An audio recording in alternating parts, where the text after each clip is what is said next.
On Thursday, the Taiwanese army simulated a war scenario involving urban warfare confrontation. It was the second day of a three-day military drill. The exercises took place in a mock town built for military simulations. The area is designed to mimic urban environments. There are neighborhoods and alleys similar to those you see in Taiwanese cities. An instructor of the exercises says they are training because the enemy will show no mercy. We also train under difficult conditions, including rainy days, scorching sun, and extreme cold. We make no distinction between men and women. We have to train under harsh conditions because the enemy will show us no mercy. During the drill, one team was tasked with attacking a city, while another team was tasked with defending it. The soldiers had lasers attached to their weapons with blank cartridges for training purposes. Members of the media were allowed to watch the exercises. This is to showcase that Taiwan is combat ready. The exercises come amid rising tensions with Beijing. The Chinese military is dispatching an increasing number of warplanes into Taiwan's air defense identification zone. Is Beijing really going to attack Taiwan? A top U.S. Admiral Phil Davidson said last year that Beijing could invade Taiwan in the next 6 years. Davidson was the commander for the U.S. Indo-Pacific Command at the time. In the middle of last year, a leading military magazine in China published an article. It described 3 steps to gain control of Taiwan. It involves air, maritime, and land battles. Washington says it's undeterred by China's recent sanctions, targeting 4 U.S. government officials.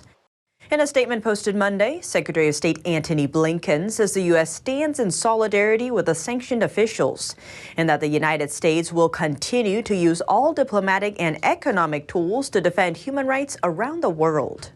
The statement comes after Beijing sanctioned 4 U.S. government officials. All of them are members of the U.S. Commission on International Religious Freedom. The organization is a branch of the federal government that monitors rights violations around the world. They also make policy recommendations to the U.S. president.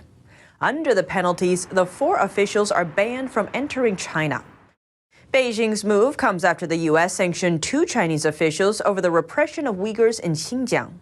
Beijing is closely monitoring the unrest in Kazakhstan. On Friday, CCP leader Xi Jinping said that he strongly opposes any external forces' attempt to instigate revolutions in Kazakhstan and harm China's relations with the country. Violent protests erupted across Kazakhstan over rising fuel prices and partially over a lack of real democracy.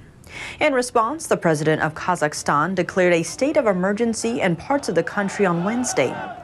Kazakhstan's stability is critical to China. This is because the country is key to Beijing's Belt and Road Initiative. It was also where Xi Jinping first announced the project in 2013. From 2005 to 2020, China's total investment in Kazakhstan reached nearly $20 billion. Kazakhstan is also an important source of gas for China. In 2017, the 2 countries made an agreement. Kazakhstan would export 170 billion cubic feet of natural gas to China each year. China is also Kazakhstan's second largest trading partner. Total trade between the 2 countries reached over $22 billion in 2021. The protests and riots may threaten Chinese firms and investments in Kazakhstan. Chinese state media Global Times has even stepped in to ease those concerns.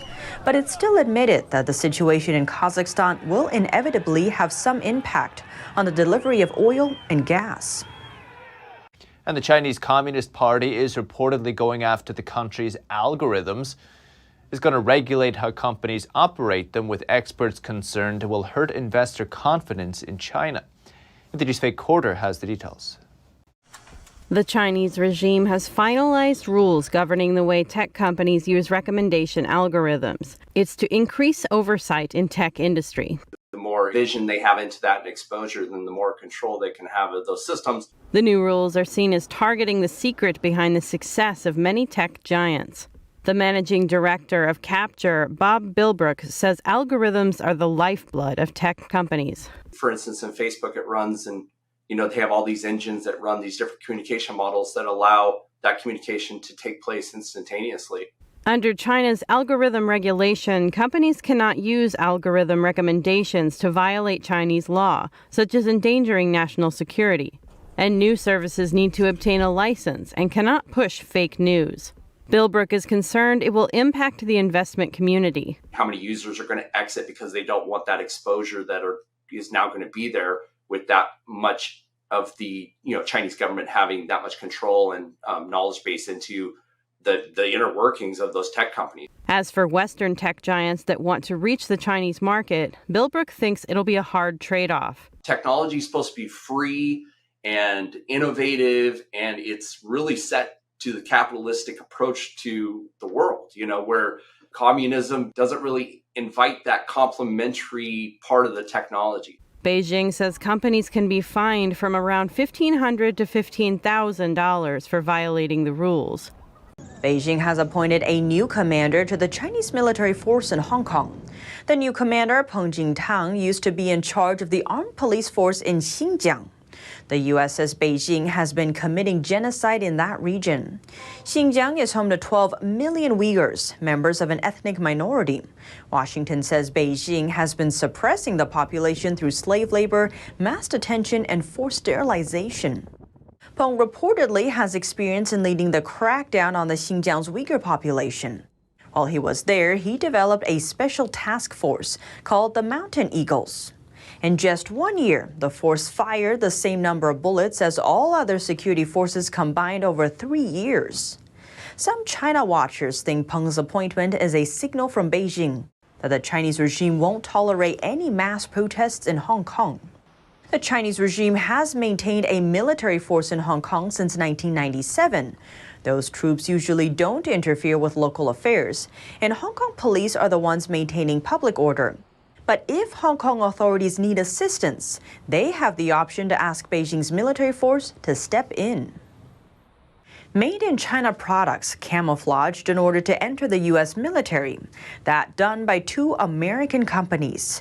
NTD's Iris Tao. 2 American companies now have to pay the government $900,000. This as a punishment for trying to trick the U.S. military about where their products were actually made. The Department of Justice on Thursday reveals that Sono International in Connecticut and Arc Capital Equipment in New York have agreed to pay the government for violating the False Claims Act.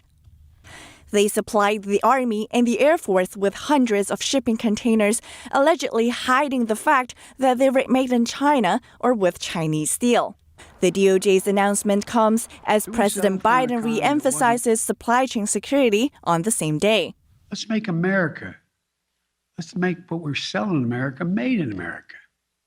So we're not at risk of foreign supply chains. According to court documents obtained by NTD, Sono and Arc are accused of intentionally changing the identifying metal plates on 100 shipping containers made in China so that they appear to have been made in South Korea. The DoD's Buy American regulations require agencies to purchase American-made materials or ones made in specified allied countries, such as South Korea. U.S. Attorney Jennifer Williams says in the statement that Americans have the right to know that their tax dollars are being spent to support American jobs and American policies. She adds that those providing for our warfighters will be punished if they don't follow clear rules. The case surfaces amid ongoing tensions between China and the U.S. The White House has warned against threats posed by Chinese products in critical supply chains. Iris Tao, NTD News.